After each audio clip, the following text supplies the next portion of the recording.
how they went from more conservative to classy to uncomfortable. These changes were made as a way to adapt to the different trends that had been taking place throughout the different eras. The most fashionable and worn by all would be the high heels and the flats. Even though these two types of shoes are known to help with certain problems a woman may have with their body, they have also been known to cause problems as well. If we look into high heels, we see many pros of how beneficial they are. According to the article, Why Heels Are Good for Your Health, says aside from making women's legs look more elegant and sexy, they can also help with women's posture. It is a good way to help fix some of those back problems as well. If a woman suffers from sore hamstrings, all they need to do is walk around in their fashionable pair of high heels, and that alone helps heal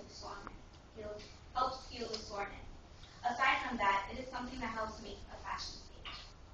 Even though we see how heels can help a woman, we can also see how they may cause problems for them as well.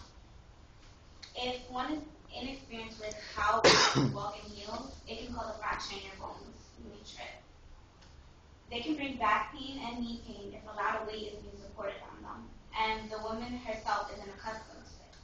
According to Personal Health Zone, an online article, high heels are stressful on the joints of the foot because all the body's weight rests there. The foot is then forced into a narrow point toe box. If one doesn't take care of their feet properly when using heels, they can get ingrown toenails or even bunions. According to podiatrists, in the article All About Shoes, recommends 1.5 to 2 inch chunky heels with padded insoles and plenty of room for the toes to move. What I also found interesting was not only the heels, but the inexpensive nylon pantyhose contribute to the ingrown toenails and the hammer toes. According to the American Orthopedic Foot and Ankle Society, people take an average of 10,000 steps a day. High heels shift the force of each of those steps so that the most pressure ends up on the ball of the foot and on the bones of the base of the toes. Wearing flats would observe this impact. Flats also show both positive and negative aspects to them. Aside from the normal of being fashionable, they are also able to help with one's health. Because flats are flat, they make it easier for women to walk in, which means less likely to have an accident. Therefore, they are less likely to fall and sprain their ankles. Even though they are flat, the little bit of bottom support they have on the back of their shoe helps benefit them by helping with back pain as well. We also see some problems that can come from using flats.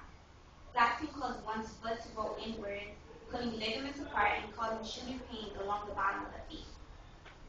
Flats can also cause shin pain, inflammation, and osteoarthritis on the knee joint.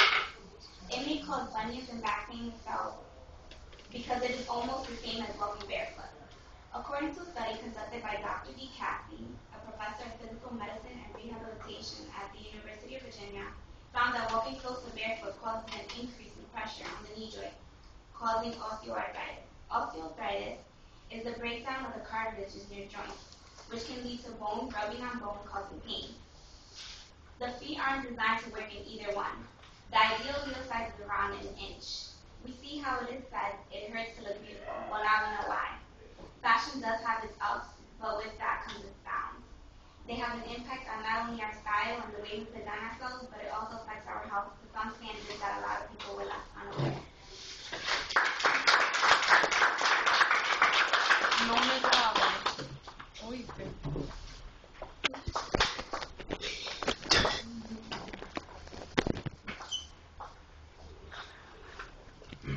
Oh, don't do it, boy.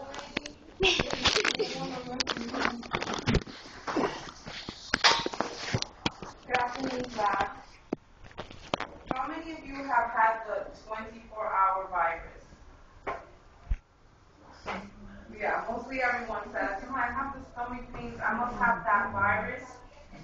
8 out of 10 times, the WebMD doctors, the CDC, and the Public Health Department will tell you that wasn't a 24-hour virus, that was food poisoning. In the early 1900s, Mary Maitland, also known as Typhoid Mary, infected 53 people, 3 of who died over the course of her career as a cook here in New York. Mary was a healthy carrier of typhoid fever. She refused to acknowledge her role in spreading the disease and would not stop cooking. The public health authorities forced her into isolation where she died 30 years later. It was because of this case that the CDC and the Public Health Department considered food poisoning the silent epidemic, and that food poisoning, either intentional or unintentional, could be a weapon. The CDC estimates that each year roughly 48 million people get sick. 128,000 are hospitalized and 3,000 die of food poisoning. Food poisoning occurs when you swallow food or water that has been contaminated with certain bacteria, parasites, viruses, and toxins. There are more than 200 known pathogens that cause food poisoning.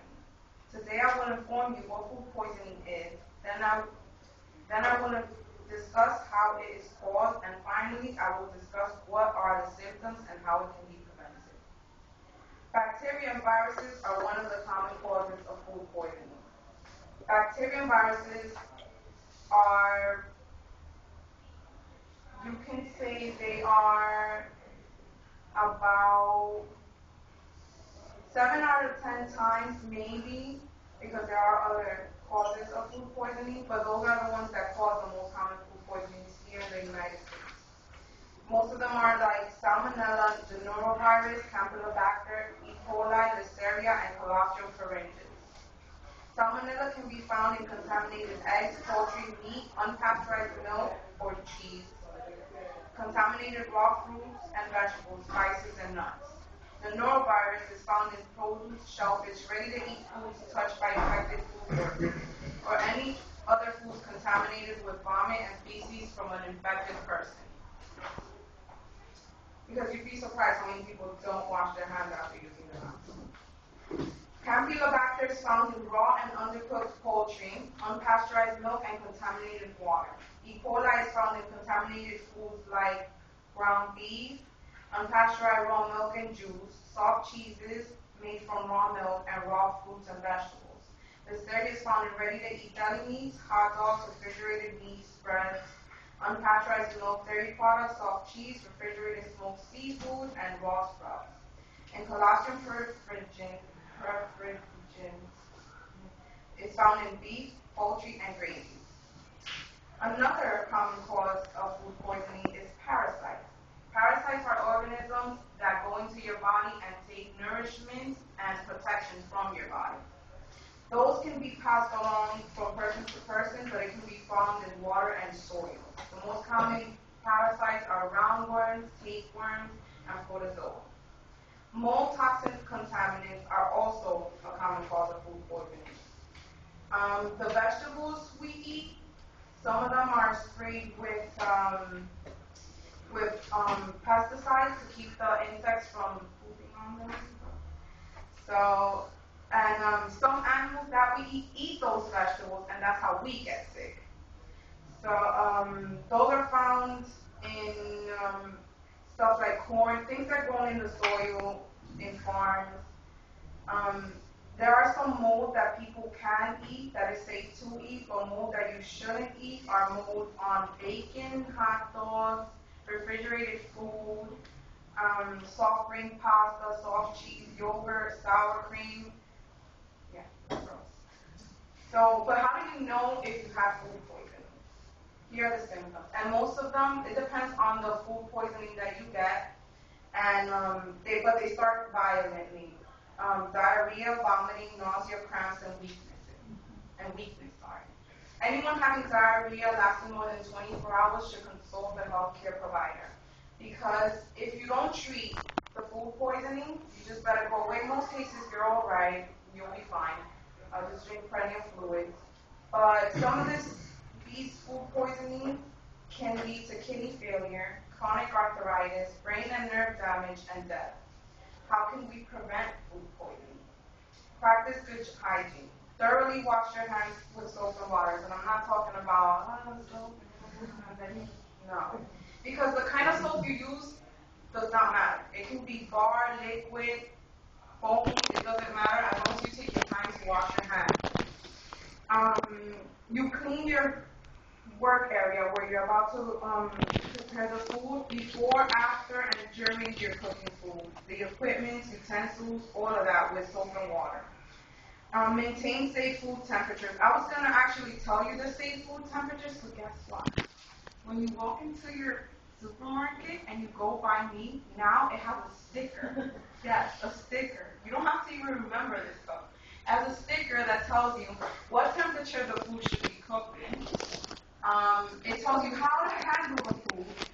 And it tells you if you're not going to eat the food immediately, either keep it hot or store it right away or just throw it away. Your best bet is to just throw it away. Eat safe foods. Don't eat undercooked meat, poultry, or eggs. Do not eat food past the expiration date. So I know some of you will be like, oh, the 12th was just yesterday. I could eat this today. No, just throw it away. Do not eat unpasteurized dairy products. Wash all produce before eating raw or cooking. And use treated, meaning filtered or purified water for washing, cooking, and drinking. Protect others. Exclude food handlers with exposing infections, such as boils, cuts on the hands from food preparation and handling. Touch food with bare hands as little as possible. Do not handle food with bare hands after touching your face or if you have open sores on your hands. Wearing gloves is recommended as long as you change them frequently. So I would recommend washing your hands instead because you're not going to have a bunch of boxes of gloves there that you can frequently dispose of and then just wash your hands. You'll be fine. And in restaurants, protecting others too. If somebody's going out to eat, look at the grade. Now the restaurants are supposed to post a grade on the front, right before you enter, A, B. Don't go into anything lower than a B. So, in conclusion, food poisoning is a very common illness and can be extremely lethal, but it is also preventable. Knowing where these illnesses originate from can help you either stay away from certain foods or take precautions when preparing or consuming them. Following food safety measures can reduce your chances of contracting